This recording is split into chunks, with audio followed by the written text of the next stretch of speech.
So we're printing the FullControl lampshade today. On the main model page, come to the lampshade, and here you can change with all the settings, change the shape and all that. So if I change the radius to be a bit bigger, regenerate, then it's going to show me that.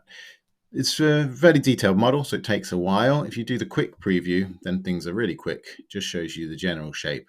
Really good for quickly just seeing the effect of these parameters. So changing the length of those star tips makes it look like that.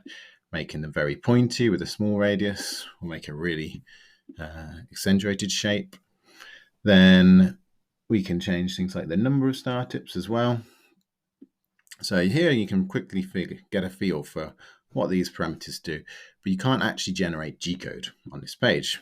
Because you can end up with tens of megabytes of G-code from this design, I switched you out to the Python model in Colab.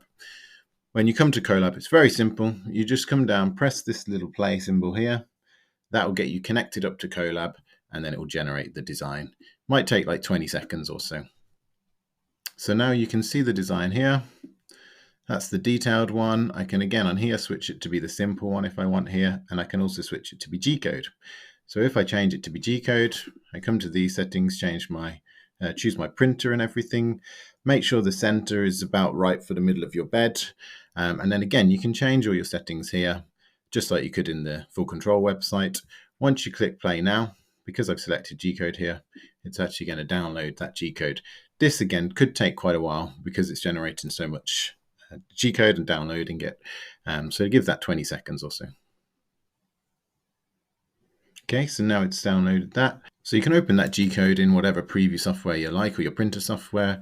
You can change, you can see actually the speed is actually increasing over the first few layers here. So beware, don't ramp up your speed in the first couple of layers because then it might be going rocket fast at the top. That's currently going to take 9 hours. I've printed this at double speed, no problem. Good luck.